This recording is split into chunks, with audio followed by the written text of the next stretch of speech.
Today's episode of Expanded Perspectives is sponsored by Gaia.com. Help find your own truth by exploring perspectives you won't find in the mainstream on some of life's biggest mysteries. Whether it's grand conspiracies, breakaway societies, UFOs, ancient civilizations, lost wisdom, as well as the paranormal, all at your fingertips. Stream videos anywhere from your living room or on the go with the Gaia app, available through the App Store or Google Play. You'll have access to over 7,000 titles, all available to you with a monthly plan for only $9.95 a month. If you sign up now, your first month is only 99 cents. There are multiple plans to choose from, including a 3-month plan and an annual plan. Gaia has one-of-a-kind shows like Truth Hunter, Buzzsaw, Cosmic Disclosure, Beyond Belief, Missing Links, Hidden Origins, and Deep Space, Unearthing Nazca, and False Flags. Gaia is available on your Android or iPhone, Roku, Apple TV, and Amazon Fire TV. If you enjoy expanding your perspective, then you'll enjoy Gaia.com. GAIA.com/expanded perspectives. All one word, GAIA.com/expanded perspectives.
Howdy out there, everybody, and thanks again for joining us here on Expanded Perspectives.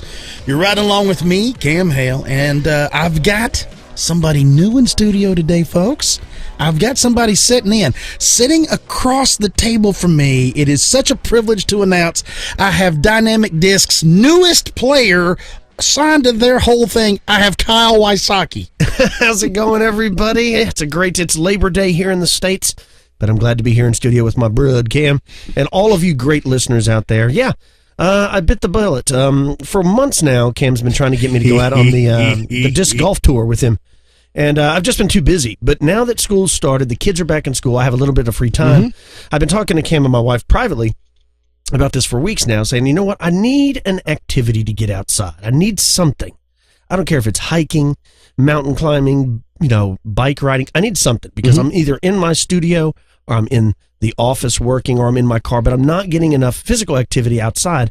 And you don't get enough than baseball. But that's not enough. You're not playing the game. You're just out coaching and getting it going. Yeah. Exactly. So I've been looking for something, and now that I got a little bit more free time, numerous of my friends play with Cam. So finally I was like, you know what? I was watching YouTube videos like like everybody does. And for whatever reason, I was trying to think of something to watch, and I couldn't decide. And then I was like, you know what? I'm going to check out some of this disc golf tournaments. So I found one. And I started watching it, and that clicked to another episode, and then another one, another 3 hours later, I'm like, this looks like a lot of fun. I think I'm going to give it a try. So I went and bought some, and I went out with Cam the other day, and I have to tell you what, man, it is a lot of fun. If you've never tried disc golf, it is entertaining. Yeah, I got him converted, folks. I took him. We did a little field work. I got my basket out. Kyle was throwing. We threw at the basket for about 2.5 hours. And he was loving it. And we're like, okay, we're done. We're going to go home and do some stuff. And on the way home from the field work, he goes, I'll be by to grab you in a couple hours. And we're going to go play around. I was like, I knew it. And sure enough, yeah, that was It was fun. The fourth round I played this weekend, I guess. Yeah, you play like crazy, though. This weekend, I went hard in the paint. Played a bunch this weekend. My arm's a little sore because I think when I first started, I was trying to throw it super hard, and in reality, you don't need to. Yeah, you just gotta. But it's just fun. technique. It was fun. Me and him had a wonderful time out there, except for the mosquitoes. I think I've got the Westnal and the Zika and malaria and all that kind of good stuff. They were terrible. There was a worst time when me and you were hunting in Colorado. Remember that? Was bad. Yeah. Jesus. I forgot about that on an antelope hunt up in Colorado. Yeah, well, let's get into the news. Cam, you said you had an interesting sighting. I have a wonderfully interesting sighting coming from our friends at Cryptozoology News. Folks, click over there, put money in my pocket. No, it isn't my side as much as Kyle likes everybody to believe it is. A woman claims a Bigfoot sighting in Washington. This is Malo. Maybe it's from Malo, but it's Malo, Washington. She's from Ferry County. She says that she saw a primate that she identifies as a Bigfoot. Now, she's a 60-year-old woman. She wanted to be completely anonymous, but she was by Empire Creek Road near Malo, she says, when the creature showed up. And this is what she quoted saying, "We lived in a small house that we were building." And she said that the fall of 1993 is when this encounter took place, that it was around 6 a.m., and there was just enough light, of course, to see. Now, she went on to report that the first thing that she noticed was that her dogs were barking at something at the corner of the place. Right. She says, right where the creek ran through. She goes, then the dogs came running back to the house with their hair up, and that they wouldn't leave the front porch. So you're kind of like, what did they, you're thinking at this point, if it's your dogs too, you're like, what did they see? Yeah, so, what's out there? Yeah. So she goes, I think I'm going to go investigate it. You know what they say about curiosity and that cat, folks? So she goes over there, and she said that's when she noticed someone standing by a tree. Uh-oh. She says, I thought, what or who is that? And I could see that it was very tall. Now, she describes an 8-foot-tall creature with dark hair, and its head, she says, was smaller than its shoulders. Well, I hate to be the bearer of bad news, folks, but everybody's head's a little smaller than their shoulders. That's just the way. For most people, yeah. Well, exactly. But she said it had no neck. Oh, so it was like you. Yeah. Exactly. Yeah, exactly. She says, we made eye contact. Then it took a step back, and I couldn't see him, but I knew he was there. Now, she said when she turned her head to yell at her husband to come see it, she claims the creature had vanished, but they were able to find footprints. Now, she got in contact with BFRO investigator Daryl Verney, and she said that she felt frightened at the time, but that it is an unforgettable story, and she now feels very fortunate to have seen one of these creatures. Now, 3 years later, there in Washington, another resident had placed an emergency call claiming that a bipedal creature had broken onto his property. And then, of course, it was later released to the public by the law enforcement, the 911 call. So a lot of activity in that area. Yeah. And some good disc golf courses, too. Oh, yeah? Pretty cool. Check this out. Astronaut Peggy Whitson returns after 9.5 months in space. She touched down on Saturday night in Kazakhstan at 9:21 p.m. Eastern Standard Time, and she departed Earth just a few days after Donald Trump was elected president of the United States. In the interim, she's been merely tweeting down about her exercise regimen, her space fashions, her space cooking, and space toilet upkeep. She was actually supposed to return in June, but when an extra seat opened up on the Soyuz, she jumped at the chance to stay in orbit an extra 3 months. She is, however, very eager to return to flushable toilets, it says. And she says, trust me, you don't want to know the details. Now, she's broken record after record, most significantly, that a total of 665 days in space. She spent the most time in space of any woman and any American astronaut.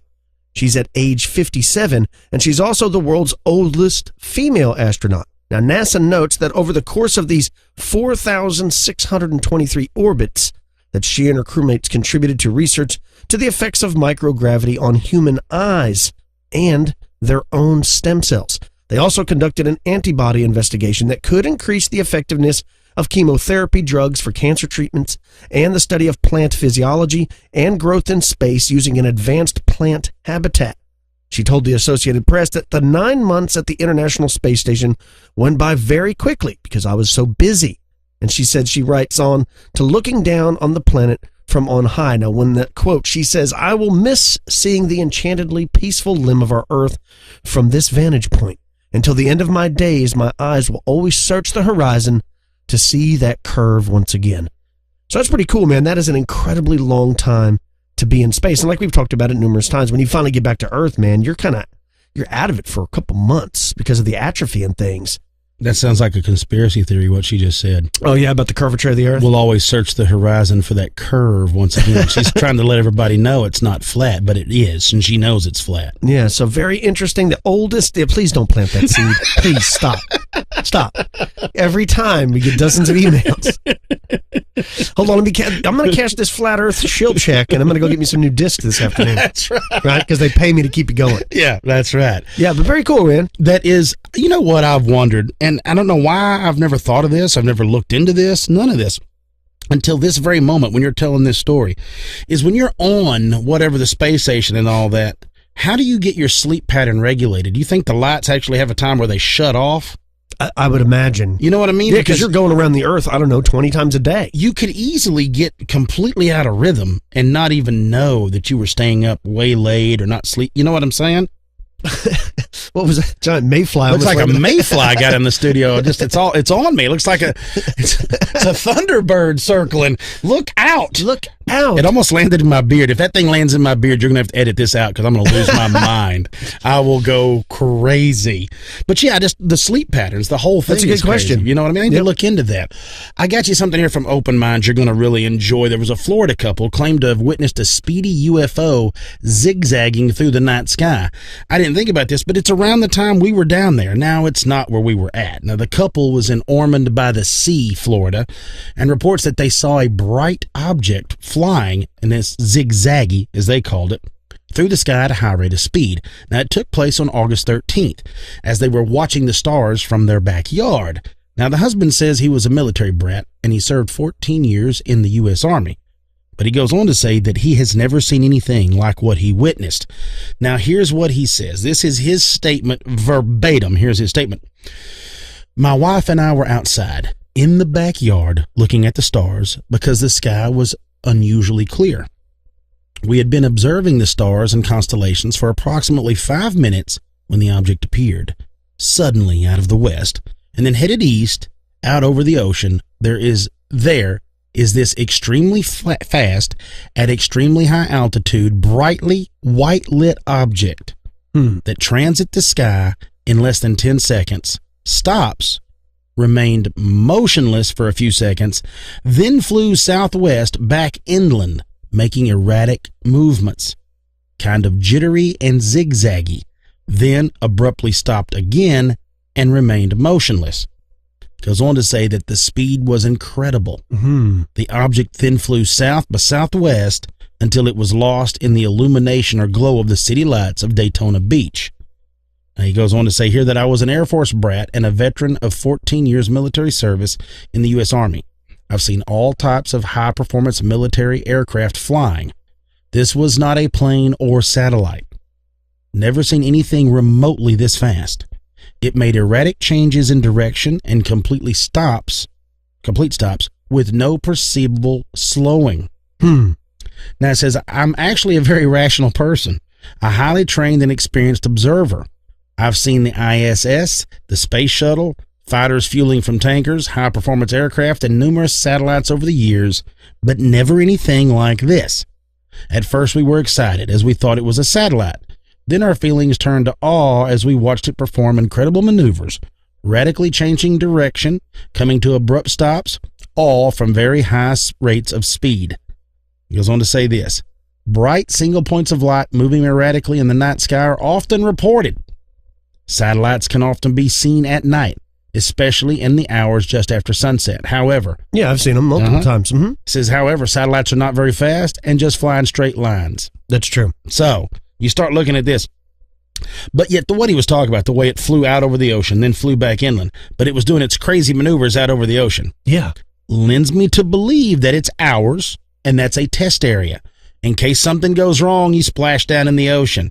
It's lost. It's not doing it over the city. Right. It's not doing over something like that. And then when you get concluded with what you're doing, you zip back over, fly back over, And then Go that's back the way to your it works. base and land. Yes. Yeah, could be. Or it could be a USO. Yeah, it could be, but he didn't. I don't know. This whole thing just now I've like evolved. Like I said, well, now I feel like it's ours, that we have constructed some of this stuff now, and that we're trying all these things, and maybe we're really, really good at it. We're just not going to ever release any of it. Maybe you're right. And speaking of aliens, a breakthrough listening project actually tracked a strange series of 15 radio bursts. Ooh. Are you familiar with the program called Breakthrough Listen? It's a $100 million initiative aimed at stepping up the search for alien signals. And it says it's picked up an intriguing series of 15 fast radio bursts emanating from a dwarf galaxy 3 billion light years away. It's way too early, it says, to claim that these signals from that galaxy are extraterrestrial, but it's in a source, and it's called this, Cam. Get out your pen. FRB 121102. And this is what this company, much like SETI, has been doing, is they've been tracking this stuff, and they found it. But they said that they're not sure if it's extraterrestrial or not. It's too early to make any claims towards that, but it very well could be. It says the radio emissions were detected by the Green Bank Telescope in West Virginia on August 26th during a 5-hour-long series of 30-minute scans that were conducted as part of the Breakthrough Listen campaign. Now, 12 of the blips were recorded during the first scan, and 3 more came during the second scan. The 8 subsequent scans turned up nothing further. The results were reported Monday evening to the Astronomer's Telegram in a news release. Now, Breakthrough Listen said the findings also will be laid out in an upcoming scientific paper. FRB 121102 was discovered 5 years ago in a constellation, and astronomers already knew that it was a source of repeated fast radio bursts, or FRBs. That's why Breakthrough Listen added the source to its list of targets for observation. Now, Andrew Simeon, who's director of the Berkeley SETI Research Center and the Breakthrough Listen program, said in a recent news release, whether or not fast radio bursts turn out to be signatures of extraterrestrial technology, Breakthrough Listen is helping to push the frontiers of a new and rapidly growing area of understanding about our universe around us. Now, the most important question is, this cause of radio emissions, is it a neutron star, or could it be something? Now, they claim directed energy beams from an extraterrestrial source. They're not sure. So, basically, they found some strange signals in space, and they don't know what's causing it. It could either be a star, or it could be a space fleet of extraterrestrials. They do not know. But they know that they've been finding these signals, and it turns out they've been finding a lot more signals from different places in the solar system. But, most of them are created by these neutrons, or, I guess, suns exploding on themselves, and things like that. But in either case, it's very interesting. Every day there seems to be new discoveries in outer space. Very cool. Also, speaking of very cool, after the break, folks, I'm going to be talking about some giants. Stick with us, folks. You're listening to Expanded Perspectives.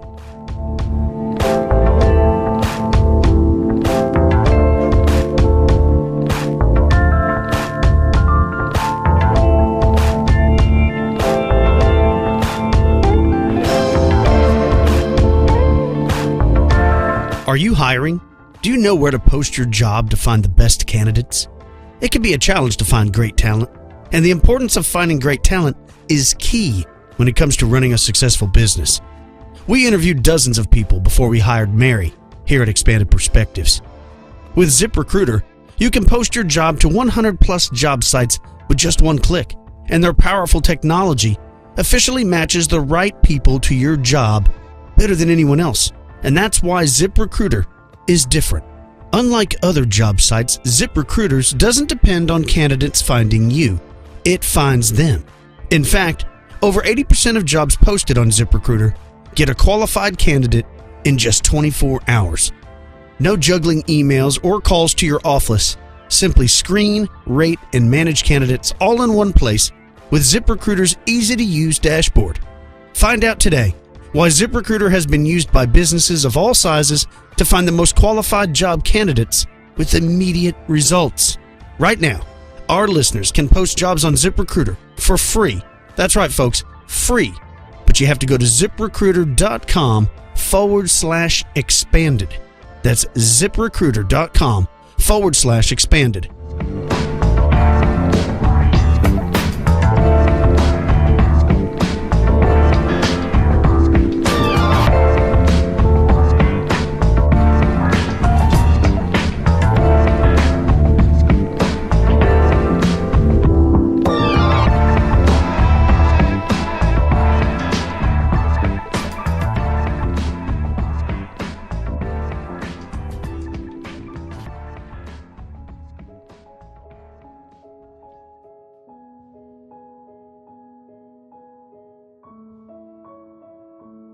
Throughout many cultures, from many different places throughout the world, there have long been legends of giants living among us. Colossal beings that our ancestors saw, followed, and some of them even worshipped. There have been giant copper-crowned skeletons found in numerous places all over North America. There have been giant skeletons and even giant swords found deep within the Fertile Crescent of what was one time Mesopotamia. There are numerous tales and stories, some of which are included in the Bible. Yet your average person isn't even aware that such things once existed on this planet. Most believe it's a myth, a fairy tale, unaware of the actual physical specimens that have been found. Even here, in North America, some of the tribes of early Native Americans talk about the giants that once roamed the countryside. In fact, some of the tribes talk of great battles between the two very different groups.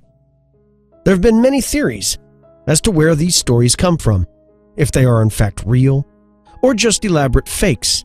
And just like any good fisherman's tale, through the retelling and telling of these stories, of course the size of said skeleton gets larger and larger. One of the most sensational claims of its time was made on a tiny island lying just off the coast of California. And the question is, was this land once roamed by real giants?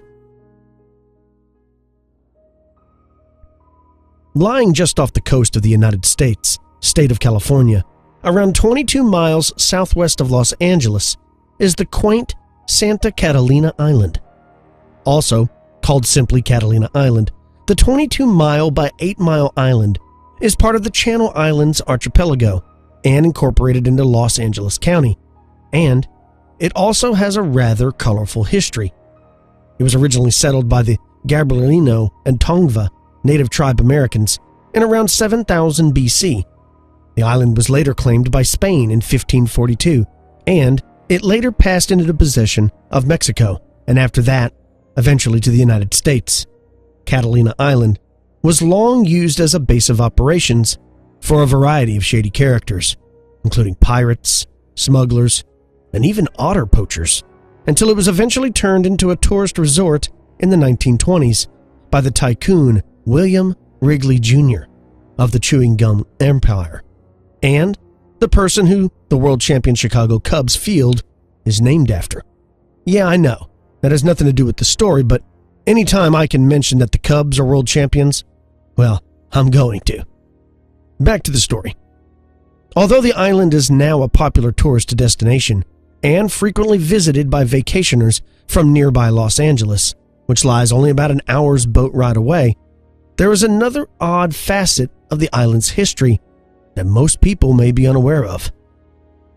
In 1896, a 15-year-old boy named Ralph Glidden moved to Catalina Island with his family, where he would go on to find work as a carpenter before developing a more than serious interest in the various Indian artifacts that he found there, like pot shards, arrowheads, and the many burial sites to be found scattered about the Channel Islands after he reportedly stubbed his toe on a human skull while out looking for pearls on San Nicolas Island. He became obsessed, and he became obsessed with such things that he decided to become an amateur archaeologist.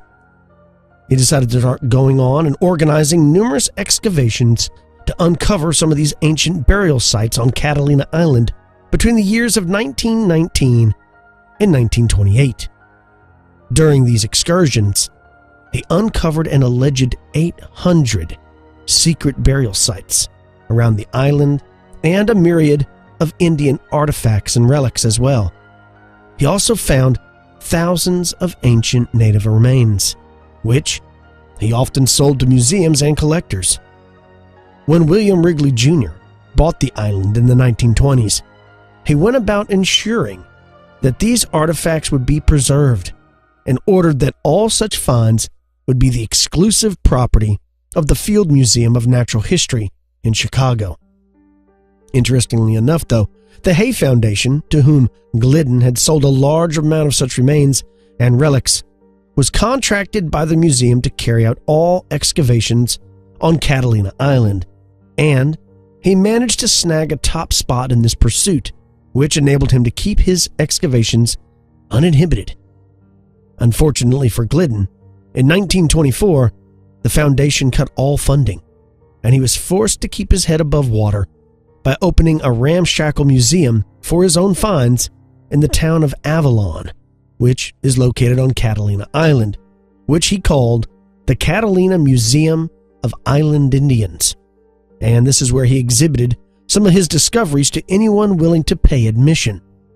The whole museum was a rather grim and gruesome affair, utilizing Indian skeletons as decorations and upping the spooky factor. But it worked, and that it drew slews of curiously seeking people as he amassed a giant collection of his own. It could all be seen in retrospect as rather exploitive, turning these priceless treasures from the past into macabre exhibitions for the curious and making money off them. But you have to remember, this was a different time. People didn't think the same way they do now. But by all accounts, Glidden was actually quite serious about the scientific pursuit of archaeology. And in those days, this sort of behavior was sort of par of the course concerning ancient artifacts and ancient remains. Among all of these curious discoveries made by Glidden was the most bizarre of all: his claim that he had uncovered a race of giants who had once inhabited the island. He came forward to announce that during his excavations, he had come across several skeletons across the island that were far larger than normal humans, measuring an alleged 7 to 9 feet tall. This he would concoct into a theory that the island had once been inhabited by a race of fair-skinned, blue-eyed giants with the average height of a full-grown male estimated as being around 7 feet. But Glidden wasn't the only one to make such gigantic claims. In 1913, a German man named Dr. A.W. Furstenon had found the skeleton of what appeared to be an 8-foot-tall human on Catalina Island, which was found amongst other artifacts, including a flat stone bearing odd, unidentifiable symbols.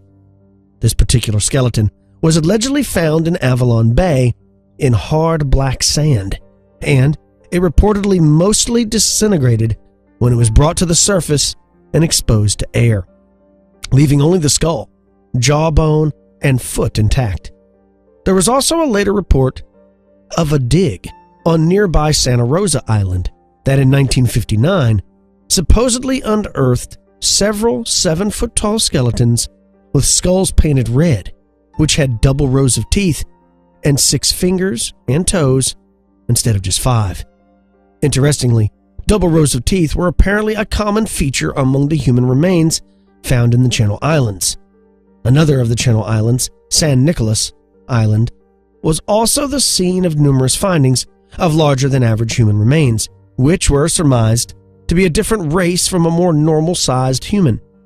And considering that many of the alleged giant skeletons of Catalina Island were claimed to have been buried in a ceremonial fashion in elaborate urns, Glidden surmised that the local natives worshipped them as some sort of gods. Now, of course, the findings themselves were viewed with open skepticism and even contempt by the mainstream archaeology community. The whole thing was seen by scientists and academics as a last desperate attempt at a publicity stunt in order to drum up some funding for the cash-strapped Glidden to do more digs.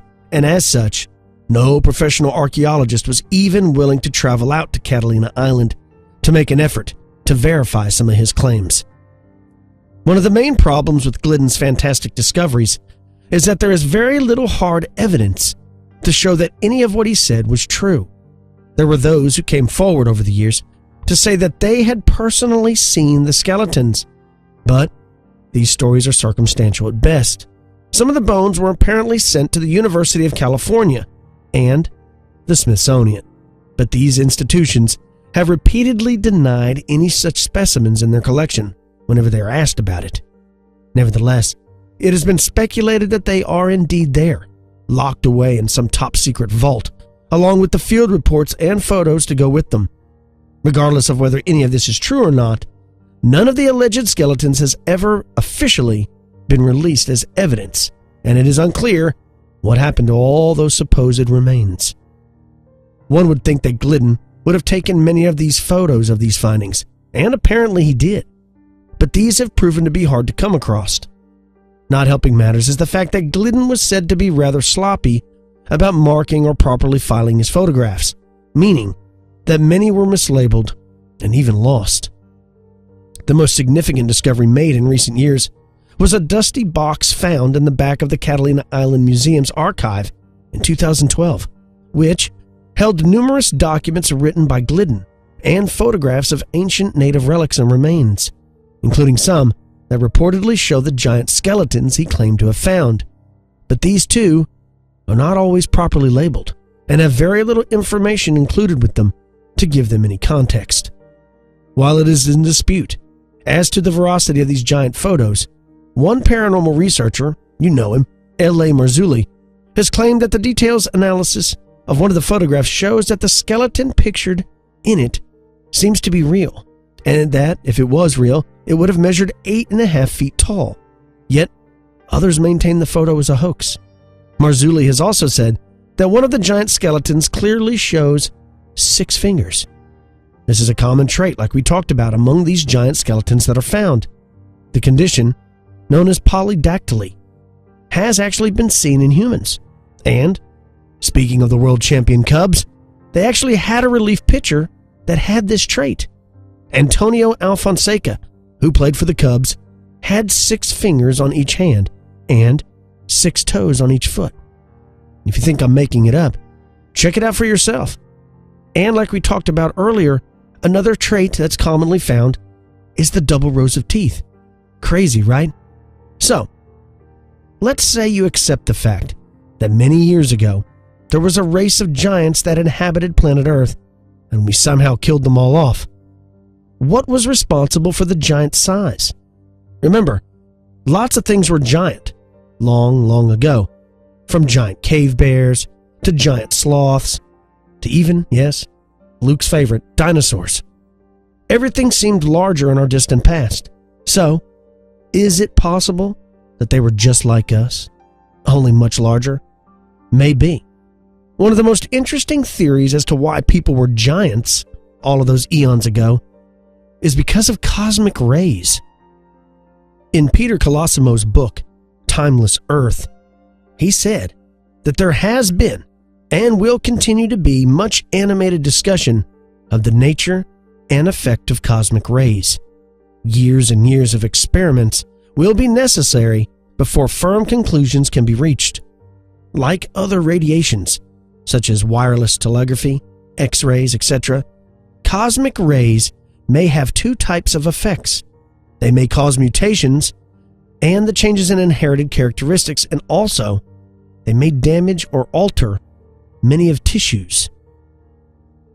It is true that the Earth has had moons that have been destroyed in the past, and if the result has been to increase the intensity with which human beings are bombarded by radioactive particles, this may be certainly a contributory cause of the phenomenon known as gigantism. Montpellier explosion of 1902 on the West Indian island of Martinique, which, in the city of St. Pierre, alone caused some 20,000 deaths. A dense cloud of purple gases and aqueous vapors were emitted by the volcanic crater and were seen drifting over its summit and toward the populated regions of the island. Then, a pillar of fire blasted forth from the volcano to a height of 1,300 feet, setting the gaseous cloud ablaze. The mass of fire and vapor, burning at 1,000 degrees centigrade, obliterated the entire population of the island, except for one convict, who was protected by the safety of his prison walls. The city of St. Pierre was razed to the ground. Nothing remained of its former glory, and the city itself was never rebuilt. However, life did return to the ashen ruins sooner than was expected. But it was life on an immense scale. You see, plants and animals grew to an exceptional size. Mammals, reptiles, amphibians, and even spiders and insects were of considerably larger size. Giants in comparison to their smaller predecessors. These mutations were attributed to intense cosmic ray-like radiation that gathered deep within the volcano. During the immense volcanic explosion, radioactive material rained down upon the unsuspecting island inhabitants. Indeed, humans too were affected. Now, Colosimo states that the director of the research center there, a Dr. Jules Gravier, became 2.5 inches taller, and his assistant, Dr. Rouen, aged 59, grew by about 2 inches as well.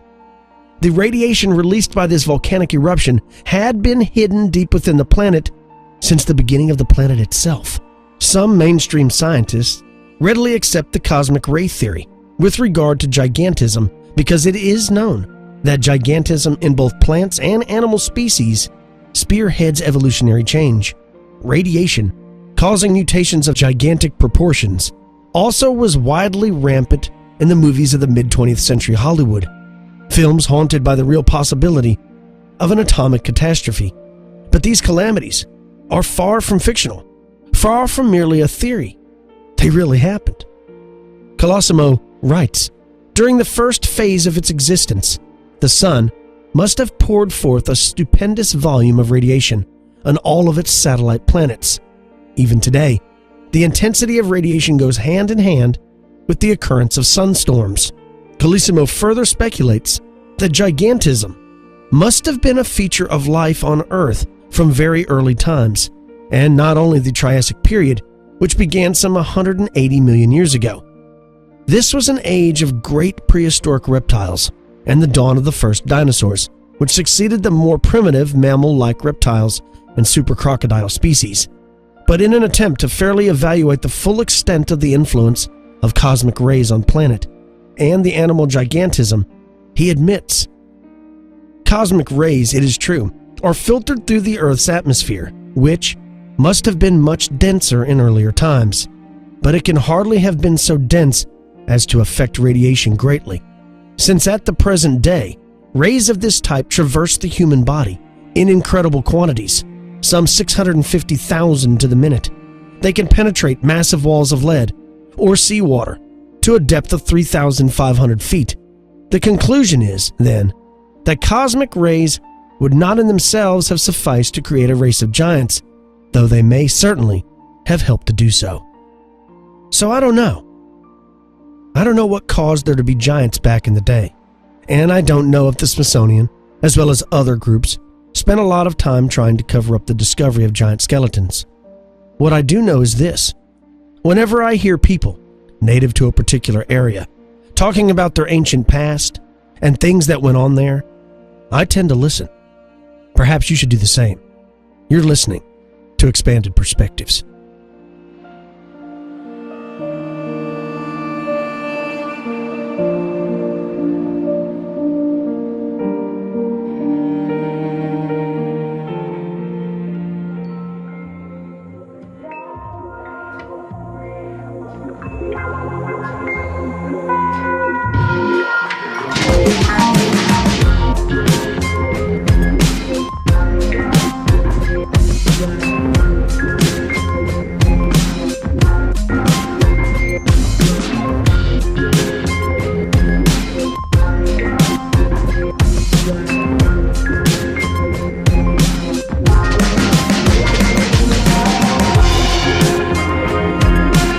Folks, I got something I got to talk to y'all about. It's one of today's sponsors, and it's something that I do truly love and I do truly use just about every day. And I'm looking across the table over at my bud, and I can tell he's been using it because he's looking mighty well groomed. I have. I actually shaved my mustache off. I've had a goatee for a couple of years now. I shaved the mustache off, and little Luke, my 5-year-old, came out the other day and was like, "Oh, what happened to your mustache? It fell off." That's right. And then he was like, "Don't worry, Daddy, you can put it on tomorrow." And I was like, "All right." Yeah. But yeah, man, I've been using this product and I love it. This is one of my favorite things.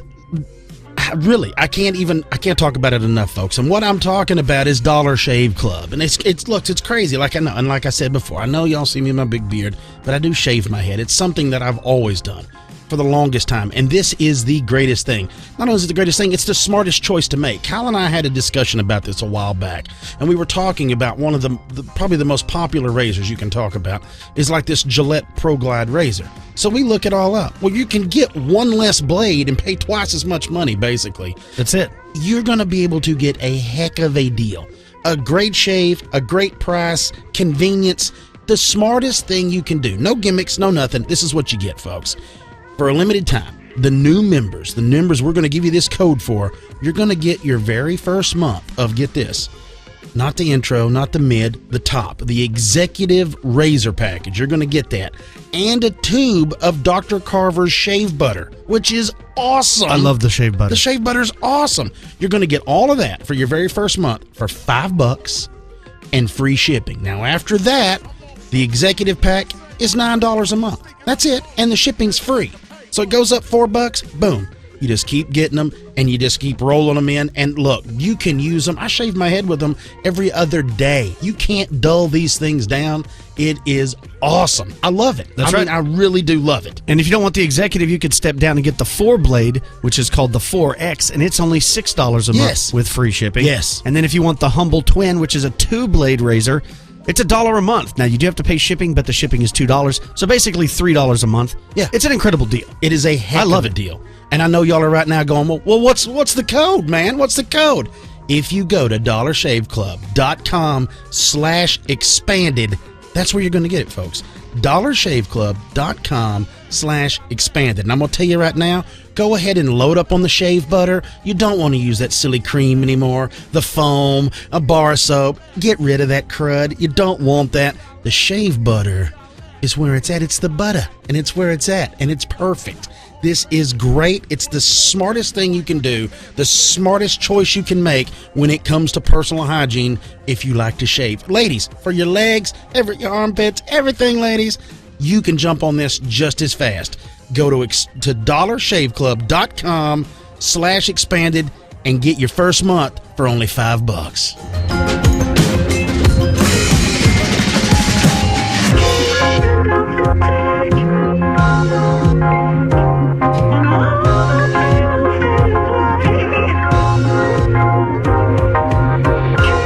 And we're back with expanded perspectives.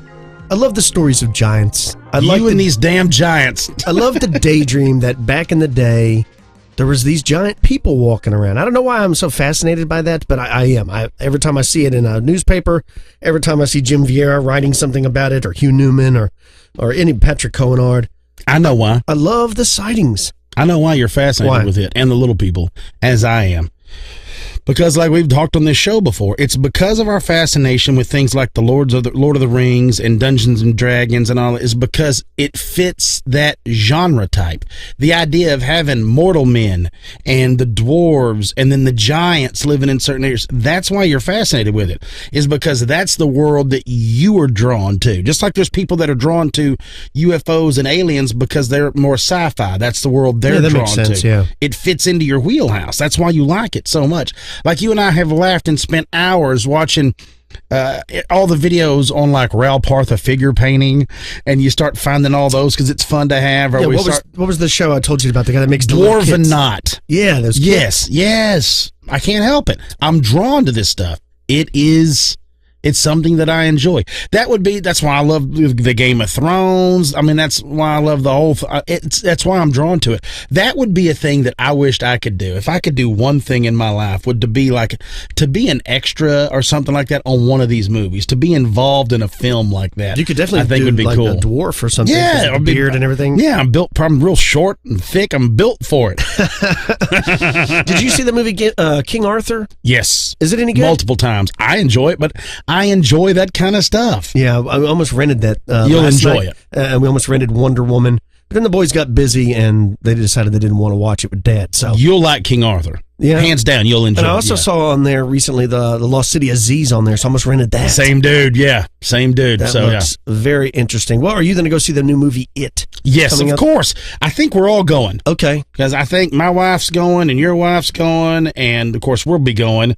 And then I think your sister-in-law's going. There's a whole bunch of us that's supposed to go watch it. And there's been a lot of articles about it, like I mentioned on the Elite Show last week. Apparently every time this series comes out or this movie comes out, it actually hurts legitimate clowns. Like they can't book any gigs for a while because all the kids are terrified. I mean, Luke, he just saw a trailer the other day, and like it didn't even really show the clown. It showed some balloons in the eyes. Is he not having it? And he was like, I don't like that. I'm not having this. Right? Yeah. And they also said that that's going to be the this Halloween's most I guess, popular costume. I believe that. Yeah. So I could imagine that. And they also started saying that you're going to see these sightings of clowns everywhere, like last year. Remember that? Yep. Various spots in the United States. Although I don't recommend you doing that. You'll probably get shot. Yeah, that's not a real smart thing to do. So, yeah, be real careful with that, especially in any place that's like open or concealed carry states. You don't want to be hopping out or standing around there looking with something sharp, standing all creepy. That's the best way to let the light into you. Yeah, I would not do that. Let's talk about our sponsors real quick. ZipRecruiter. Find out today why ZipRecruiter has been used by businesses of all sizes to find the most qualified job candidates with immediate results. Right now, our listeners can post jobs on ZipRecruiter for free. That's right, free. Just go to ZipRecruiter.com/expanded and use our promo code expanded. Also, Dollar Shave Club. For a limited time, new members get their first month of the Executive Razor with a tube of Dr. Carver's shave butter for only $5 with free shipping. After that, razors are just a few bucks a month. You can only get this offer exclusively at dollarshaveclub.com/expanded. That's dollarshaveclub.com/expanded. And finally, Gaia. Stream thousands of videos at home or on the go now by going to gaia.com/expanded perspectives. And your first month will only be 99 cents, but you have to use our code. That's all one word, folks. Gaia, GAIA.com/expanded perspectives. If you have a story of your own or news or whatever, you can email the show at expandedperspectives@yahoo.com. You can call the show 817-945-3828, and you can follow us on all forms of social media. Cam, what do you got planned for your week? Your short week. My short week. I'm at the beginning of the month. It's going to be really good at work. Everything's going to be really smooth. I'm going to be very, very confident and positive. And disc golf. We're playing disc golf. That sounds good to me, man. I think I'm going to go out in the field and do some field work later today, but you know what we need to do? It. This is what we need to do. We talked about it. This is what we need to do. We need to get some discs, because I know we've got a lot of listeners that play, because every time we talk about it, I get these emails. I'm going to get some discs with our logo printed up on it. That'd be sweet. Dynamic Disc does them, the Dymax logos, and they'll put your logo where it'll look just like the one on the show here on the disc. You can get whoever you want on there? I'm going to get like Nick Redfern put on a disc and stuff like Lyle Blackburn. I'm going to get Count Lyle jamming out on one of my discs when I throw it. Yeah, but that's what we're going to do. We'll end up doing. We'll put our logo on something. That sounds cool, man. Yeah. Well, for you elite members, we'll be speaking to you again next week. For everybody else, we'll speak to you next Monday. I'm Kyle Filson. He's Cam Hale. Peace, y'all.